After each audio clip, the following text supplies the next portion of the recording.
Got Your Eers On is brought to you by Tactical Legion 9.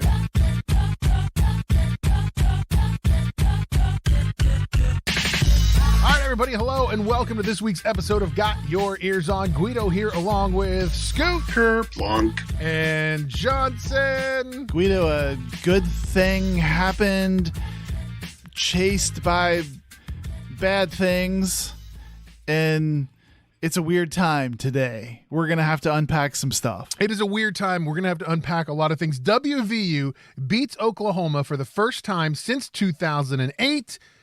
And then the next day, Shane Lyons gets fired as the athletic director at WVU. So, we're a day late on our podcast, $1 short, but we did find out this morning, 8 a.m. or so, that Shane Lyons has been let go by the university or has resigned, sort of like a mutual separating of ways. It was more of like, you're leaving. And Johnson, it's just... I don't even know where to start. Like, what's so funny about it is you were the one who said this, who asked about this, and then it kind of came true. Yeah, last week on the show, I was sort of just playing devil's advocate, like, hey, do you think Shane Lyons gets roped into that? But even at the time, Guido, I don't think, we were talking it through, but I don't think I personally felt like that would happen. I guess to me, it just feels weird that, well, number one, we prophesize that we often record Sunday nights and then that ensures news will break Monday morning. We joked about that. This broke on a Monday morning, pretty much first thing. I think it's interesting to me, Guido, that they're moving on the athletic director and not, we've been laser focused on Coach Brown. It's just interesting to me they would move on Shane Lyons when I think if you're a rational person and you step back and look at the whole package of the athletic department, it's not bad. There's a lot of good. There's actually a lot of great. Right. But I think, having the biggest revenue generator in such a bad situation right now was apparently a bridge too far to cross for the people that are making these decisions. Well, and Scooty, it's one of those things where it's weird for me because, Shane Lyons under his regime has done a lot of stuff. He finished building a beautiful baseball stadium in Mon County. There have done a ton of expansions to the Milan Pushkar Center, a new basketball, practice facility. He's got national championships under his belt and like amazing runs by like the soccer team, and there's a lot that's been going right in the athletic department, a coach that gets put into the Hall of Fame. And then the football program, obviously one of the biggest revenue generators, is a stinker from the coach that he hired. But is this the right move for WVU to make, Scooty? Yeah, I mean, listen, I realize that if you look at the body of work and you look at all the other sports, unfortunately for him, the one sport that he couldn't afford to get wrong was football, and that's the one he got wrong. You look at how the team has performed. You look at how the stands are filling up now as we're in kind of a tread water season. Financially, it's not a good look for Shane Lyons, and unfortunately for him, he kind of hitched his wagon to Neil Brown, and Neil didn't help him. But the initial hitching, Scoot, made perfect sense. I think it was the extra straps and yes. What would you call that? Like, protector hitchings that really just brought this whole thing down, right? I mean, you extend a guy when he's 11-11 after an Army, like a victory in the Liberty Bowl against Army that was sort of a crap show, right? I mean, to me, that was a weird time to extend. I think it's always a gamble, but it felt like a weird time to gamble, getting cold feet, thinking someone was going to steal your 500 wins-loss coach away ultimately that looks like what took him down, right? Yeah, it's like Shane Lyons was reading one of those crazy WVU fan sites saying, "Oh no, Auburn's going to take him. We better," and then all of a sudden he signs this deal with him, and I think you're right, Johnson. That's what ultimately sunk him is the extension. Well, and guys, I don't love like, if I'm being honest, I don't love this because I think like you could make a list of probably a pretty long list of things that you would counter argue as like, here are things that could be better with the athletic department. And I'm sure I would agree with all those, but don't you think it's a little bit, if you consider Shane Lyons is a West Virginia guy, he's a West Virginia alum, he's generally regarded throughout the industry, not just around Morgantown or West Virginia, but throughout the industry as competent and just a general good guy for the position, respected in the position. So I don't, it's not that I don't like it. Look, I think things need to move in a way, and you made a bad gamble. Unfortunately, we pay you to keep this budget in check and spend this money well. And did it go south with this extension on the football coach. But I think I'd be lying if I said I love this, because generally speaking, this is the type of guy that everyone in the fan base usually rallies around, right? So it feels weird to be looking away from him and onto someone new. I mean, I wish him the best. It sucks it didn't work out, but I can see why. But I don't love it, if I'm being honest. Well, I think and I don't know all the backstory, but from things I've read, I don't know that the negotiations in general have gone great. I read that when Huggins had his last deal, the negotiations were a little tense and not what you would have thought they'd be like.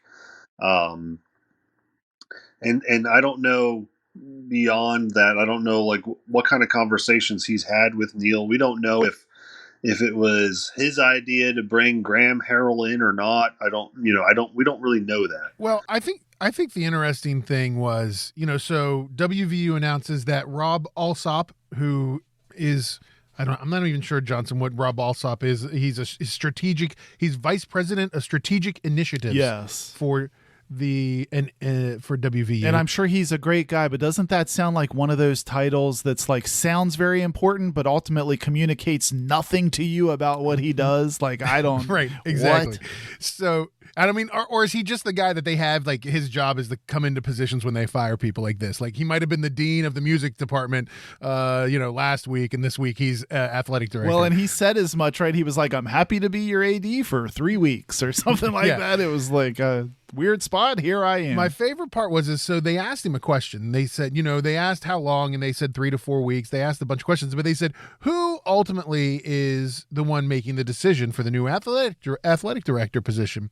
And his answer was kind of humorous, because he said, ultimately it's President Gee's decision, and we've hired this firm, Turnkey XYZ or whatever they're called. And he and then the best line of it, Johnson, was, so it's President Gee, and then he said, and other appropriate stakeholders is how he phrased it. And all I could think of is there's guys like Ken Kendrick and these guys who helped start that WVU thing for the kids to get paid, and they're all saying, listen, Shane's not listening to what we're saying, so you need to fix this. And that's how this all started. Yeah, that vis-a-vis is like people who write big checks. People who write big checks. The people who write big checks. Also known as people appropriate with checkbooks. Appropriate stakeholders.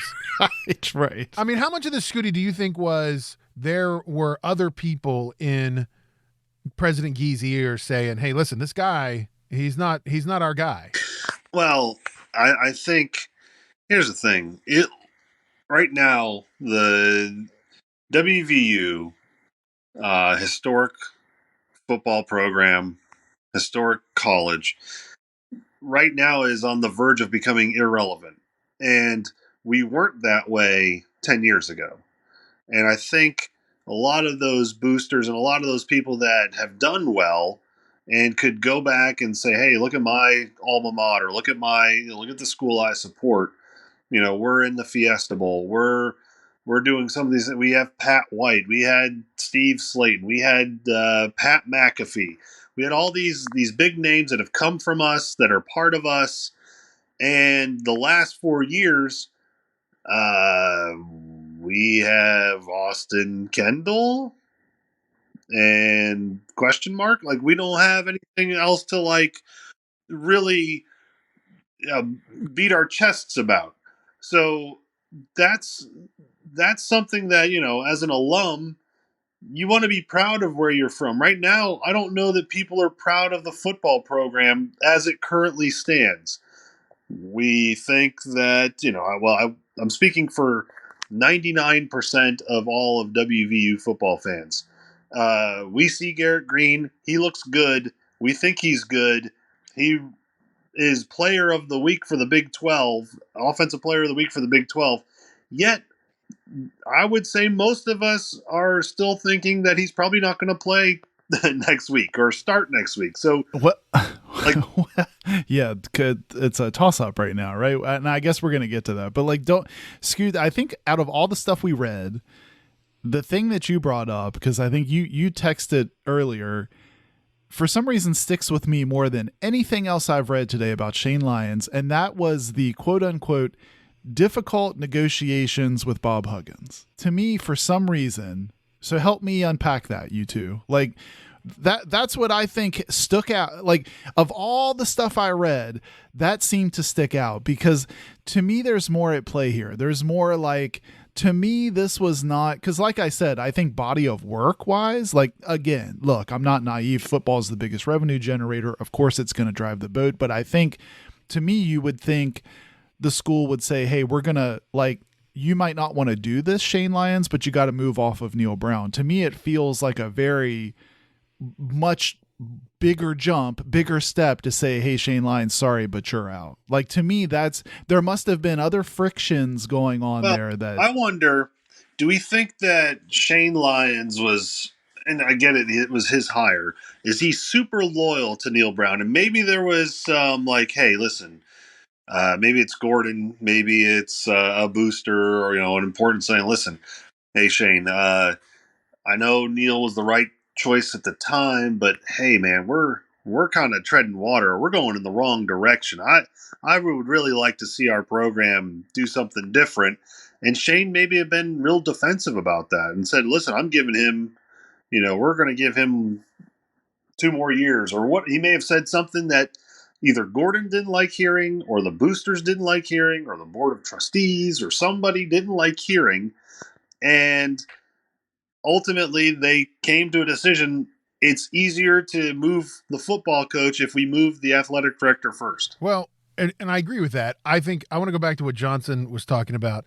I think Bob Huggins plays more of a role in this than we all think. Doesn't it feel like that a bit, Guido? It does. And here's the thing, like, you have to think about a couple of things. Like, one is like, Bob Huggins is, whatever, WVU basketball coach emeritus. There will always be a place for him in the athletic department, right? And then you take on top of that the issues with the negotiating of Huggins's contract. You don't see a lot of grip and grin with Huggins and Shane Lyons. You saw it at the Hall of Fame, which I think you had to, but you don't see a ton of it. And on everything else, guys, we have to remember that, like, football being what it is, I think everybody knew, like, Neil Brown had to do a lot, if anything, to be able to save his job this year. Basketball, Coach Huggins ain't a kid anymore. Like, he's probably only got a handful or so years, if that, left to coach.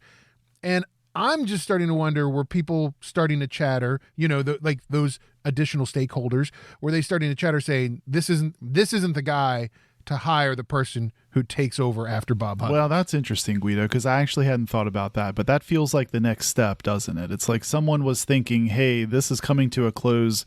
We need someone we feel confident about in the driver's seat. Maybe this isn't the person. Right. And if there's going to be a time to tear it down, if there's going to be a time to do this change, knowing that we have to hire a football coach, this is the time. Yeah, that's right? a good point. Knowing that Huggins, somebody knows, Huggins has told somebody 3 years, 4 years, whatever it is. That's where I'm coming from. Yeah, and doesn't it seem to reframe, Scoot? Like now it may, and I know this is all hindsight is 2020, right? But doesn't it make you sort of replay some of the things we've talked about over the years of the podcast, like the women's basketball coaching situation? Suddenly he was gone. You know, that was weird. At the time we were like, that's weird, but we didn't really dive too deep into that. And Scoot, I'm going to ask you this one because I feel like you follow this a bit more than I do, but even the men's soccer coaching situation was very weird too in hindsight. I think that was someone who also had been in tenure for quite a while, and then it was sort of a snap, like he wasn't there anymore. Yeah, Marlon LeBlanc, who was kind of I want to say a pioneer, but one of very few African-American head college soccer coaches. Very successful, had the team ranked numerous times, sent a lot of players on to play professionally. Just kind of out of the blue, like you said, like all of a sudden we're moving on from him and bringing in Dan Stratford. Like it is odd. It's a little odd. It just kind of makes you rethink those situations, doesn't it? Like that's maybe a little bit weirder than we thought at the time. Like we thought it was weird at the time, but maybe it reframes some of that stuff. Here too, I know you guys mentioned how, there's been a lot of renovations and things, but how much of that was already kind of in the works prior to Shane coming on board? Some of those things don't happen that quickly, so it takes some time.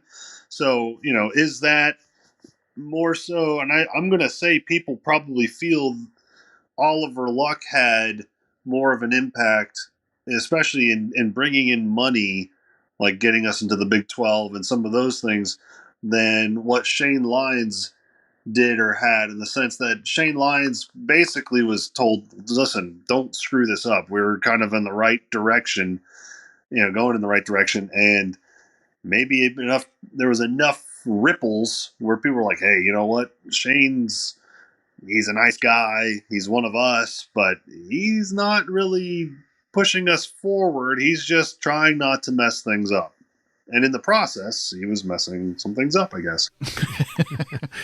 Yeah. And I mean, and I guess the other interesting part of all of what happened today, Monday, with this is also the fact that in the same statement where they announced Shane Lyons was let go, they essentially said Neil Brown is the head football coach until the end of the season. Like, he's going to coach these last 2 games, and a bowl game if we get one. Like if it happens. But I think Rob Alsop said as much, right? Didn't he make a statement of like it was communicated to Coach Brown that this is not tied to his role? I mean, there was some wording of that from Alsop. This wasn't the first of another shoe to drop, I think is kind of what he got. Yeah. I mean, at the end of the day, if your boss gets fired, the guy that hired you gets fired, maybe you're a little worried, It doesn't look good for you. Well, I think we all agree that that feels like an inevitability now, right? I mean, I don't expect Neil Brown to survive Shane Lyons not being here. Listen,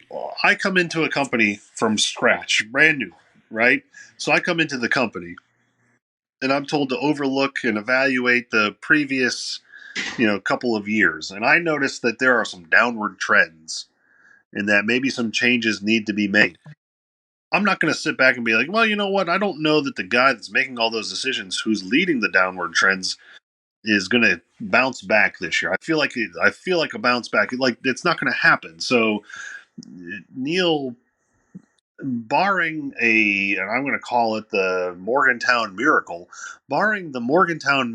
if he somehow wins out the rest of these games and gets into a bowl game, like that might be the only thing that gets him maybe another year, maybe, but I don't know, man.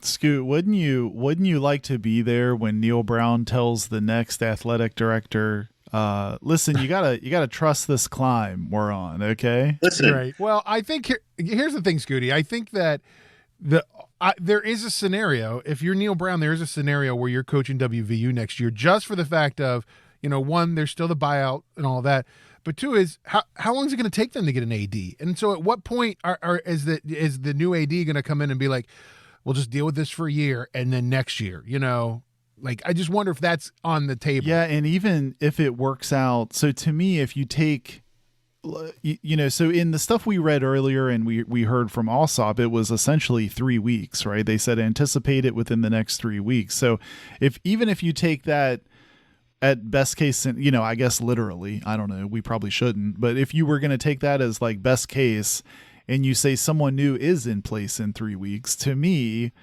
even that seems like a crazy timeline to then say, here's your coach, and that coach is now recruiting and trying to keep current people from an exodus to the portal. So I kind of agree with you, Guido. I almost feel like, I don't know. It almost feels like Neil Brown now does get another year, because otherwise maybe you send stuff into chaos almost. I don't know. Maybe not. I don't think he does. What I find interesting is the statement that came out today, and I'm trying to think of where it came from, but I want to say it came from either Gordon Gee or Mike Allstott. Is it Mike? Is that his first name? Rob. I want to say Mike Allstott. Can we call him Mike Allstott? No. They look nothing alike. Yeah, They don't look alike at all. Play fullback for the Buccaneers. So when Mike Allstott came out and said, when he said that the players really, and I think this was more Gordon Gee, that the players were playing for each other and that they were playing for their coaches, and that was part of the reason why they didn't want to make a change just yet, that they could see that in the spirit of the players, they were really connected to the coaches and playing for each other and all this stuff. Listen, my first thought was, I think players play for each other. I think sometimes the players are playing in spite of the coaches, right?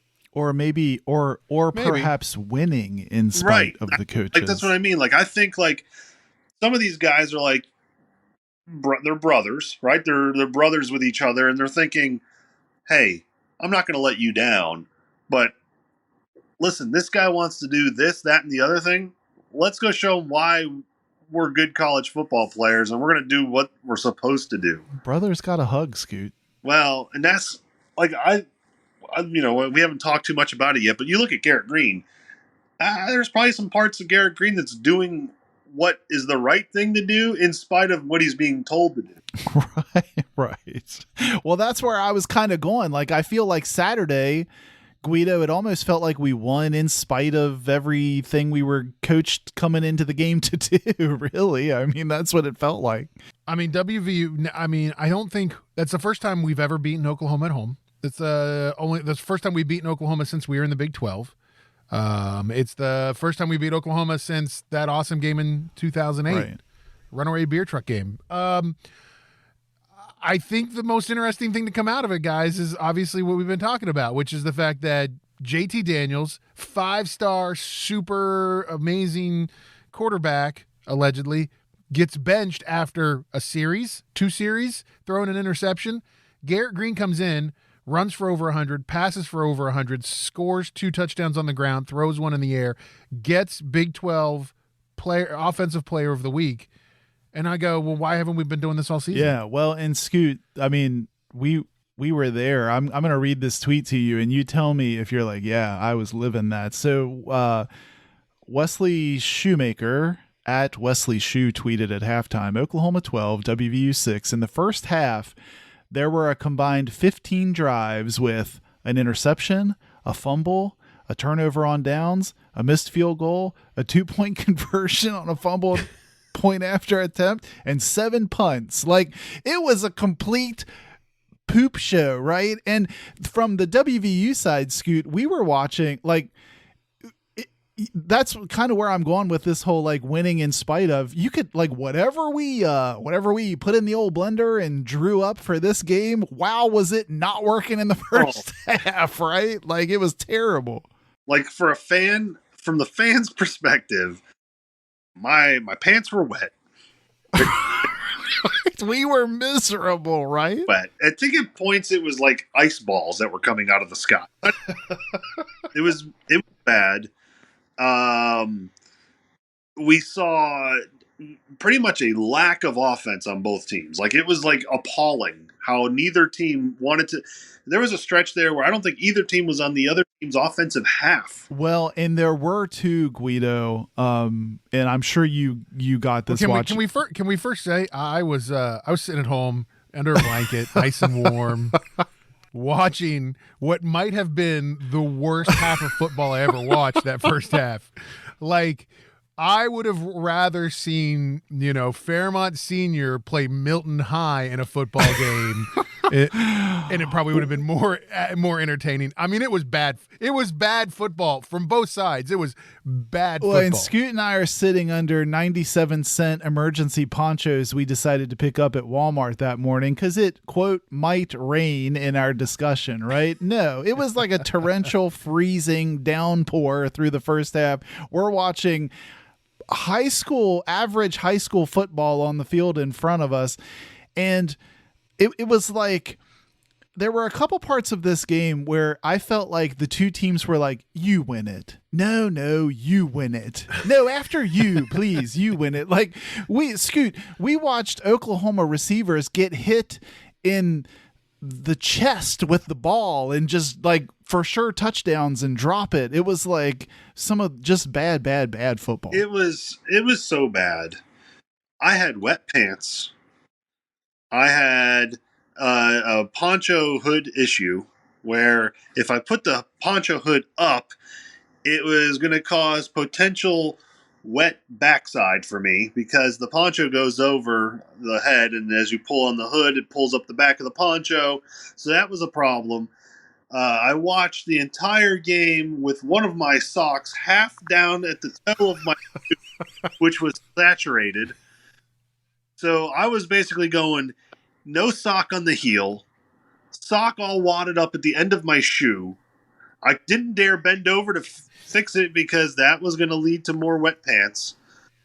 Plus, Guido, the context that you don't have in addition to the scene Scoot is setting for you is that we had a healthy bet among us, Scoot and another person in our party, that if Scoot was determined that the point spread was going to be working in this game. Oklahoma was going to have control. So the bet against Scoot was that if WVU was up at the half, he had to eat one West Virginia dog with his hated slaw on top, right? So as it went to like 10-6 before that clown show blocked punt return for 2 points, Scoot is sweating the slaw dog, right? He's like, we're getting close. Like we were telling him, like we had the ball late in the half and I'm over there like, it's first and slaw, Scoot. It's a first down and slaw to go. He's got sock balled up in his shoe, wet butt, hood issue, rain coming down, partly sleet,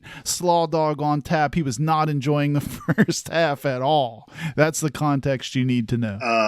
The outcome of the game was also, so the second half, it ramped up a little bit because the wager for the completion of the game went from slaw dog to ghost pepper whopper. So you know how Scoot hates to eat spicy stuff? We parked at a Burger King parking lot on Pattison, right? And they're advertising the ghost pepper whopper. So the bet then evolved into WVU wins, Scoot has to eat a ghost pepper whopper. He's now sweating. Garrett Greene comes in. We start firing on all cylinders. There are chants of ghost pepper green in our section as we're trying to hype the team up to get this to fruition. It was he was having probably one of the most unenjoyable games he's watched in a while, to be honest. It was painful to me because I have been an arduent. Is that a word? Ardent or arduent? I don't know what arduent is. Okay. I've been an arduent fan of Ghost Pepper Green for 2 years. Yeah. You show me Ghost Pepper Green in the Oklahoma game last year, I lit up. I thought, hey, it worked. And it worked. Awesome. Let's do this all the time. That was the only time, apparently, we wanted to do that. Last year, we decided, you know what? That was too good. We're not going to do that again. We'll save that for a year and then break it out again against Oklahoma. So I'm like, actually, I'll be honest. I've liked Garrett Greene ever since he came into that one game and he ran his mouth against, I don't even know who we were playing. Sisters. Oh, we were. It was like Eastern Kentucky. Yeah. And he's running his mouth on a first down run or something. He's jawing with the defender. I loved it. It was like, I think it was Long Island is when he did that. I loved it. So here I am finally seeing what you and I and Guido and the rest of America have known and seen anytime we've watched football, but don't tell him because he probably doesn't read what we think he's supposed to be reading during practice or something. I'm not really sure. He was only an Elite 11 quarterback. But anyway, he is running the ball like a wild man. He's pumping his fists. The crowd is chanting his name. At the end of the game, they chanted his name as he walked off the field. And here I am. I have to sort of like temper my emotions because my stomach lining will have been eaten by the ghost pepper, and I fear for my well-being if the Mountaineers win. Well, Guido, during this game, Terrell Chestnut said he tweeted out that a commentator said a star is being born today here in Morgantown, and he put, well, in my opinion, he's been there. The coach just didn't play his bleep. So just so we round this story out, did you eat the ghost pepper Whopper? No, can I tell this? No, hold on. So we go in Burger King, right? Just give me some liberty here. I'll try not to make this too labored. But we go in Burger King. We're trying to assess how wet and miserable we are, but we are very happy. You know, we just sang Country Roads. We walk back down to where we've parked. We go in Burger King. The person in our party that has won this bet is getting ready to order the victorious ghost pepper Whopper. And Guido, what does the guy behind the counter say? Oh, that's just on the sign. We don't actually have the stuff yet to make the ghost pepper Whopper. Oh, man. So now I wanted so bad to hear what the ride back on Route 7 was going to be like. No, hold on. We're getting there. No. So now a heated discussion. Well, first a discussion with this poor cashier at Burger King ensues because a reasonably lubricated person in our group is explaining this entire bet to the person at Burger King, right? Like the 14-year-old kid who's behind and this poor kid is like, dude, I don't know what you want me to do. I can't serve you a ghost pepper Whopper, right? He's like, I'm not lying. We really don't have them, right? So now we enter into this, like, we have to go eat dinner somewhere anyway. And someone else in our group comes up with, Scoot, what was it? What was the restaurant we went to? Rio Verde. Rio something. Rio Verde in Saberton, which is where you get all your authentic Mexican food, is in Saberton, by the way. Saberton. But it was actually extremely. So anyway, as a quick aside, if you want some really good, they should sponsor us. I'm doing a bit. Bit now. They're getting. You should go. Yeah. Rio Verde in Saberton was very good. Like, his service was great. Food was great. So we go into Rio Verde. We sit down. The person that was pushing the purchase of the ghost pepper Whopper at Burger King now has engaged in a conversation with our waiter at Rio Verde. What is the hottest thing on your menu? So Scoot goes from "I'm off the hook, yay" to "oh my God, this may have just gotten worse. A lot worse," right? And the guy says, "Hold on, I'll be back." And he goes into the back of the restaurant, right? And we're sort of giggling now. And there's a lot of giggles. Scoot is now sitting with trepidation, right? He is not giggling. And the guy comes back out with a bowl of like salsa stuff, right? This witch's brew salsa that he has personally concocted. And then at the table, he actually spices it up in front of us a bit more with some more stuff. Then Scoot gets into this sort of terrorist negotiation with the person that won the bet in our group, right? Of how, like, so there would have been 4 to 5. How do you even know this, right? But he posited that there would be 4 to 5 peppers on this Whopper, which I think is being a little bit gracious to Burger King. I don't really know that's the case, right? But they settle on 4 would have been the number. So that means Scoot has to take he has to take 4 chips into this witch's brew Mexico, they don't even allow it in Mexico. It's too spicy dip. And he has to go four chips deep into this salsa, right? So Yep. Scoot is a man. Scoot, you were a man. I appreciate You manned up. Thank you. And he sort of went first one, and then he evaluated.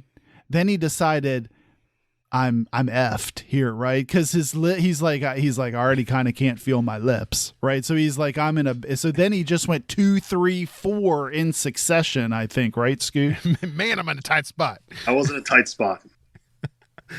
I did survive.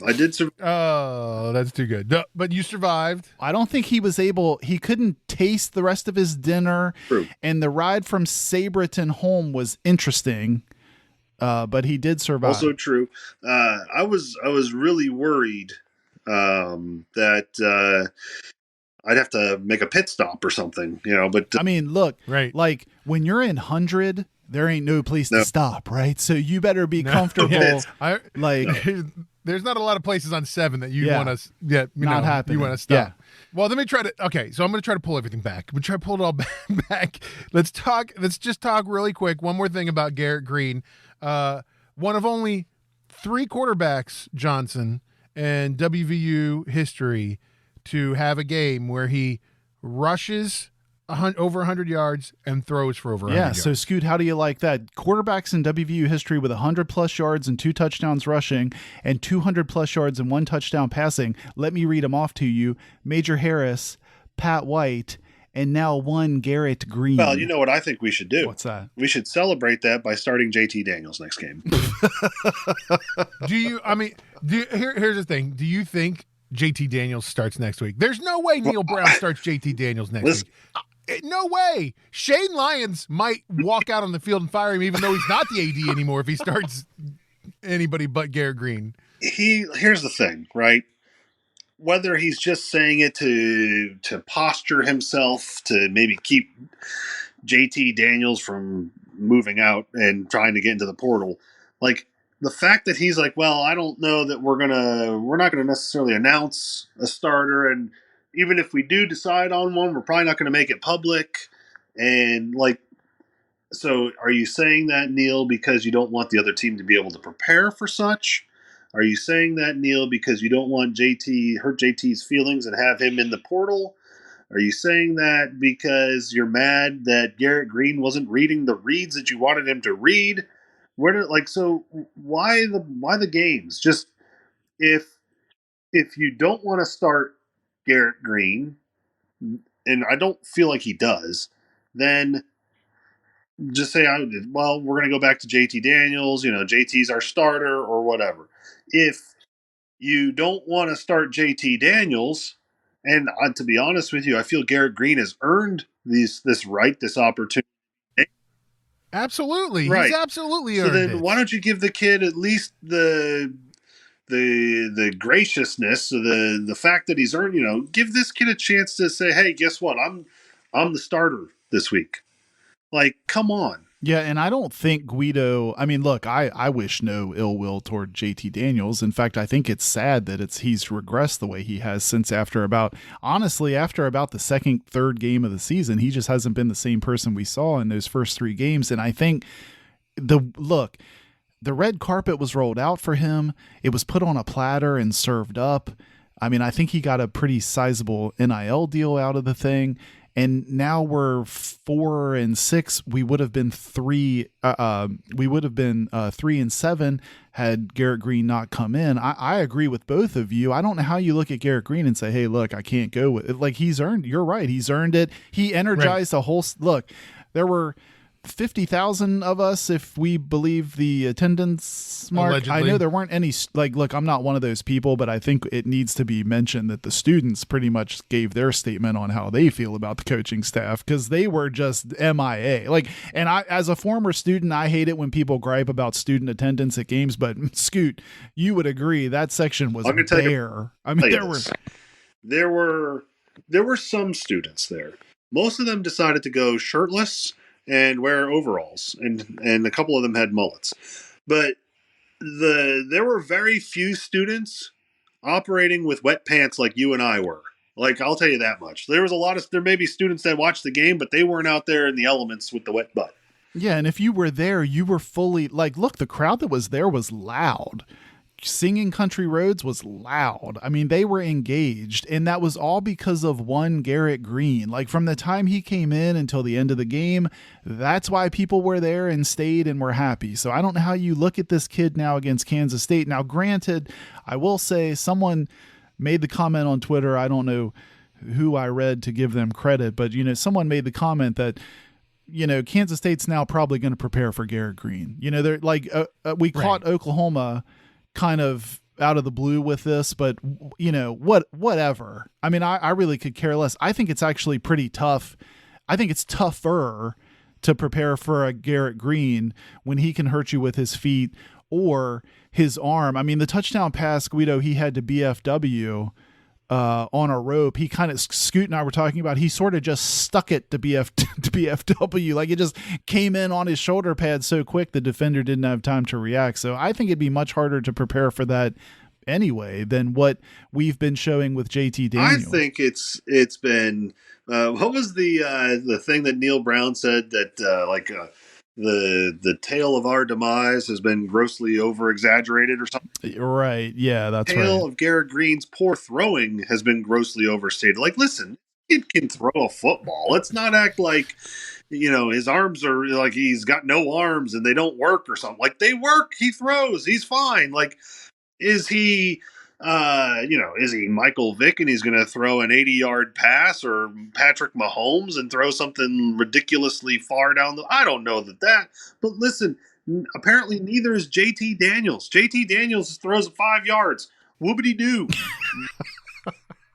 Did you just give us a whoopity-doo? He did just do a whoopity-doo. Like, all of a sudden he became a 75-year-old man. So anyway, like, we should granted, we'll see what happens against the K-State game. We should, though, talk about the WVU's best player that has, done his job pretty much all season, and that would be one Casey Legg, who ended up kicking the game-winning field goal at the end of the game, Scoot, and it was good. It was good to win a game that way. 4 seconds left, winning a game last minute. That's good.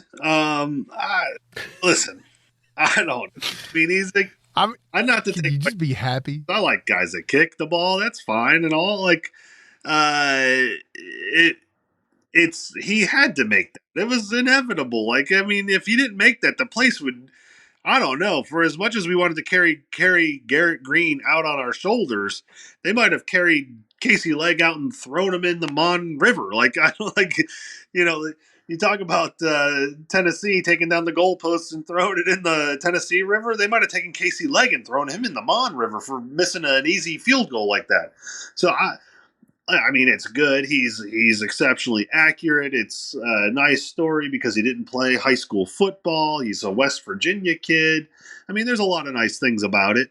But I think the real story here is it's Garrett Greene. I mean, and I think that I thought Tony Mathis did okay. I was pleased to see Tony Mathis kind of come back and have an okay return back to the field. I thought he ran okay. We saw again. Justin Johnson and Jalen Anderson also getting in the mix there, so we're still kind of spicing it up with those three guys. The passing game was so-so.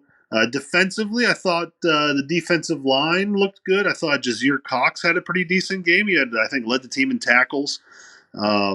This is like one man's tour de force of things he is not excited about after a win for the ages. Scoot, for one thing, the defense gave up 202 yards to a running back. The only other time WVU has won when the opponent got 200 or more yards rushing was one time Kansas in 2017. So the defense is still setting the old world on fire is all I'm saying. Listen, guys, I mean, here's what I'm going to say. Like, we saw what we saw. We definitely played the worst Oklahoma team we've ever seen. It's the worst. Like, this Oklahoma team is you think we're having it bad, they're having it bad. And I mean, they just lost to us. So, well, don't you think it's funny, Guido, that had Neil Brown not won this game, it almost feels like it would be yet another arrow in the quiver of people that are trying to see him get fired, because I think you would add couldn't even beat the worst Oklahoma team we've played to date, at home. I think it would have been actually more of a detriment. WVU goes on next week. We play our last home game. Against K-State. It's 2:00. An exciting 2:00 kickoff. And again, can I just make a comment? I hate the Big 12 because they put all of their kickoff times in their tweets in like the Central Time Zone. Yes, gosh. And we're like, can they at least make it right for wherever the home game is? WVU goes on to play. A couple other quick football notes, then we have to talk about basketball, guys, and we only have like 10 minutes left. Couple people leaving the team, Johnson. A couple of guys getting shuffled off into the portal or just quitting football. Corbin Page, tight end, he announced he was entering the transfer portal. Mumu bin Wahad, which I like to say his name. Well, the bad, it's bad anyway because he's a talented dude, but the bad thing there is he's also a cornerback, as if our secondary needed any more reasons to not have help. So that kind of stinks. And then James Gamitter announced, Guido, that he's just stepping away from football. He's been battling injury. He lost his mother recently. So I hate to see that, but we wish him obviously the best moving forward. He's been a huge part of this team during his time. He's going to go into a career in law enforcement. So I think he's going to start that a little earlier than maybe what was planned originally, but that's good for him. Yeah. So you have to check in. Guys, we do have to really quick make our picks for the game on next week. K-State coming to Morgantown, playing a K-State team that, was at one point ranked this season and has kind of fallen off of sort of the radar, if you will. Johnson, I'm not sure how I feel about this. I mean, K-State has had its ups and downs this season. They lost a game to Tulane, I think, at one point, but then they killed Oklahoma. They beat Texas Tech. They were ranked 19th, I think, as they're at the highest point. They come into Morgantown. Are they still ranked coming into Morgantown? Yeah, so I think they're still at a 19 coming in for this game. I'll tell you. I mean, they have taken care of some teams this year that I think. I mean, they beat Oklahoma State 48-0. Maybe this is our 50-plus game. It's got to happen, right, at some point. Maybe not. I'm going to say K-State wins it. I can't pick WVU. I just it's not in me. It's the last home game of the year. K-State 37, WVU 31. Garrett Greene plays most of the game, though. What do you think, Johnson?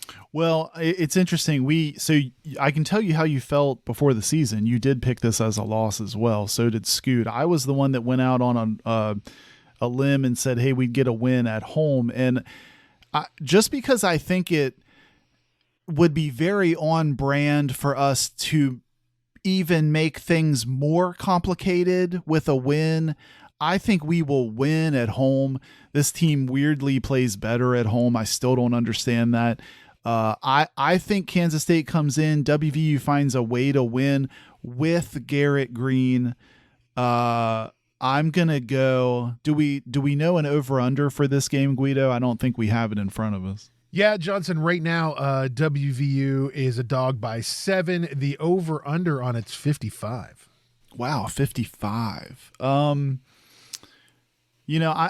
don't know. That feels like a lot of points for this game. I'm going to say WVU wins. It might be even another Casey leg late kick. I'm going to go WVU 27, Kansas State 24. Ooh, that's close. That is close. Well, so I don't feel that confident in a close game. Johnson, if I could get you to tell me what the slogan is at Kansas State, if you recall. Oh, Scoot, that's your favorite. That's EMAW. That's every man a Wildcat. Okay, and I think that unfortunately for our defense, it's going to feel like that every man in the stadium might be a Wildcat. So what I'm thinking is the offense for Kansas State's going to do well. Now they are down Adrian Martinez. I think his first name is Adrian. Yes, I think so. Yes, quarterback for K-State. Yeah, former Nebraska quarterback. But I think they score. I'm going to say they score 34. And Garrett Greene.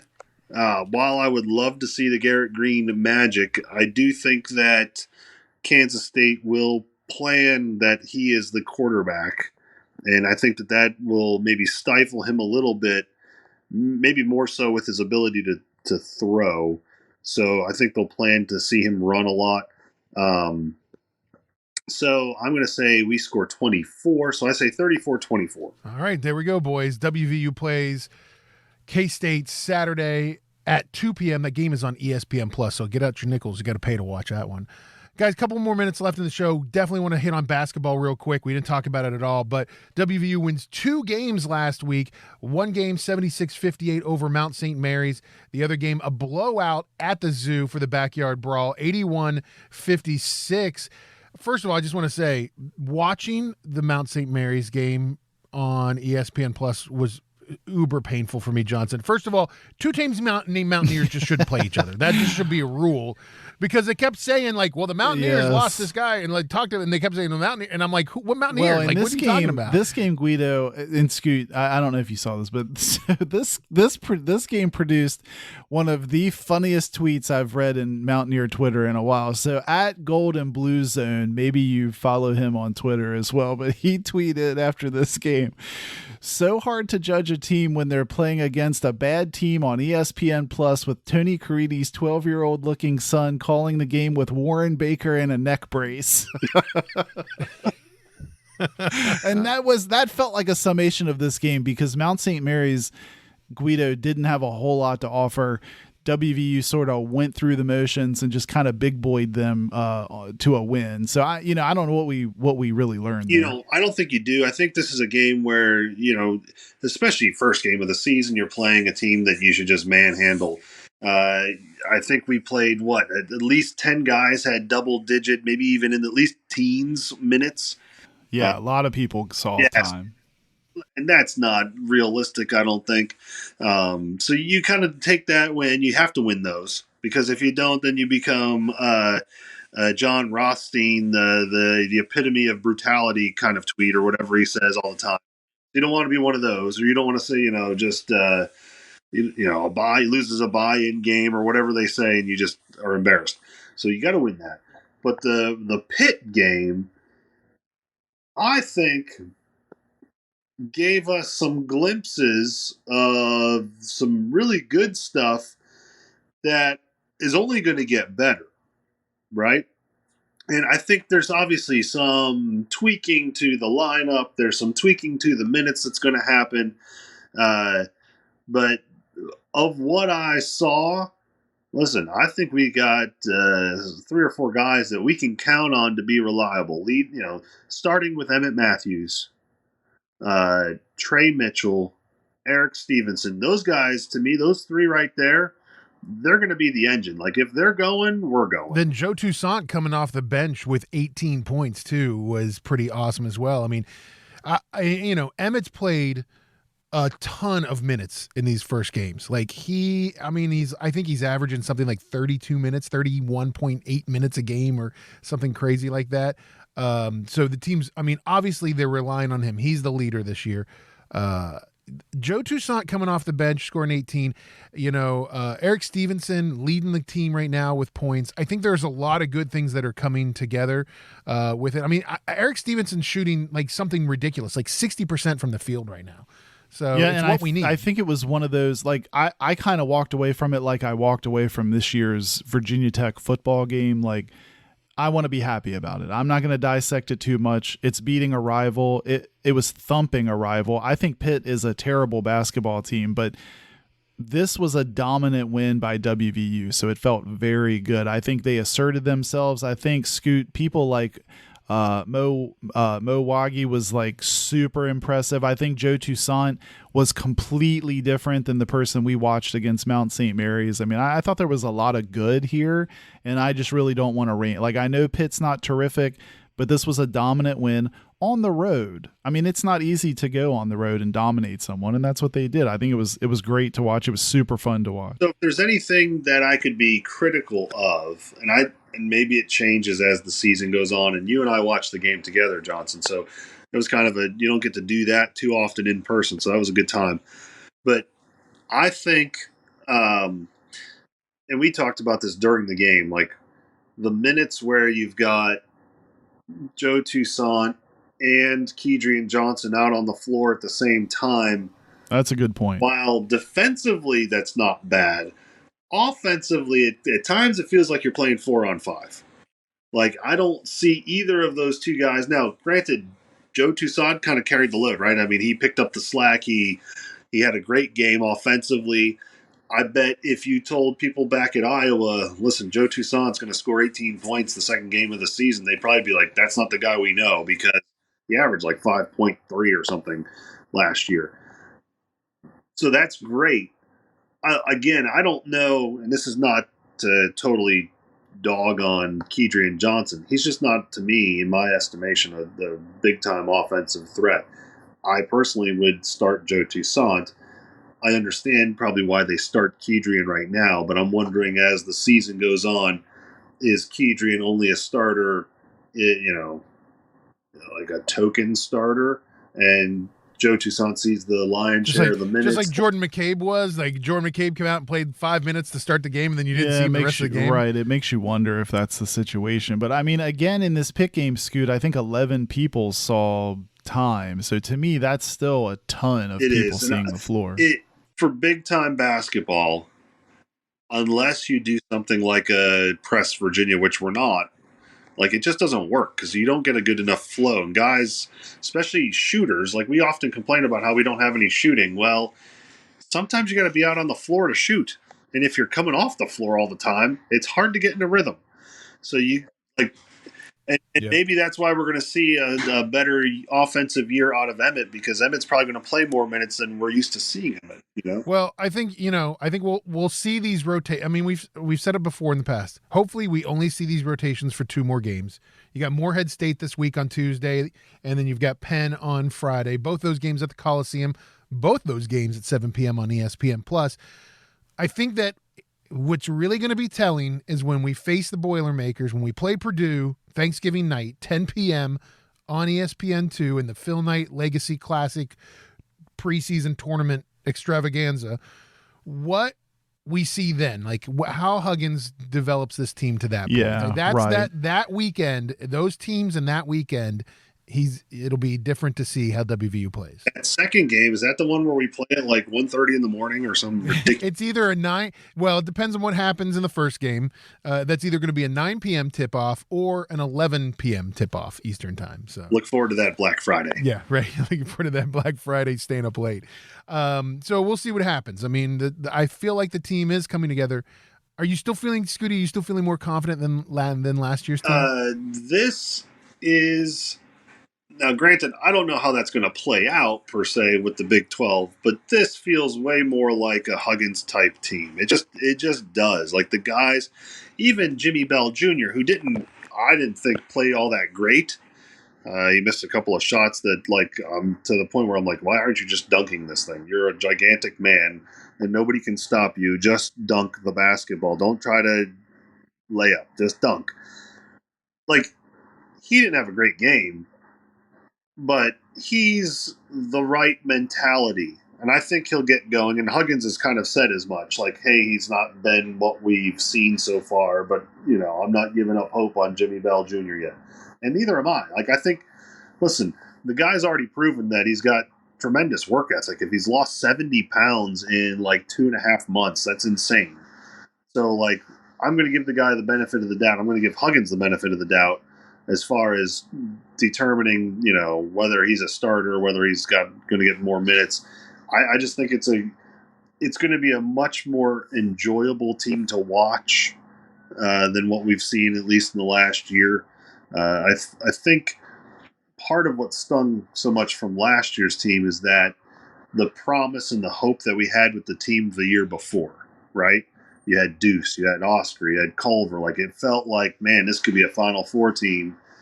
And then it all kind of just, like, fell like sand through our fingertips. It just kind of, like, fell apart. And then we got... That was very philosophic of you, Scoot. I was very, like, as sand through the hourglass falls, so are the days of our lives.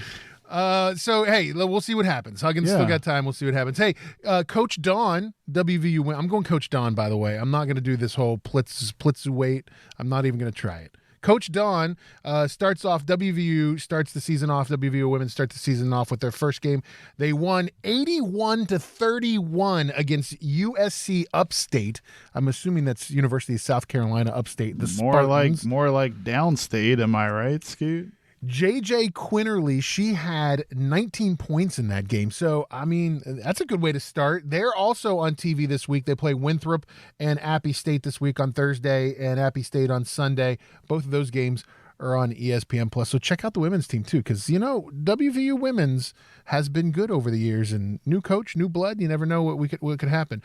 WVU football plays Saturday against K-State at games 2 p.m., in Morgantown. Last home game of the year, senior day, and it's also on ESPN+. Guys, listen, don't forget, find us online. Look for us on Instagram and Twitter at Got Your Ears. You can also check out our website. It's gotyourearson.com, Johnson, and it has everything we talk about on it. It does have everything we talk about, including all the show notes that we use for this show. We'll post it all out there on the site. We'll also have the tune-in link right there. You can click on to listen to the latest show right in the browser, and you can also click through to the merch store and check out the GYEO merch, so check it all out. Yeah, check it out, gotyourearson.com. I'm just going to say this before we leave. I'm not going to let anybody comment on it. I'm picking Whit Babcock. I want Whit Babcock to be the next AD at WVU. Virginia Stealing Tech. away from Virginia Tech. Take him back. We'll see what happens. We'll take your trophy. We'll take your athletic director. It'd be great. That would make you happy, huh? It would make me happy. Well, listen, everybody. Thanks for listening this week. We'll be back next week with another show. You've been listening to Got Your Ears On.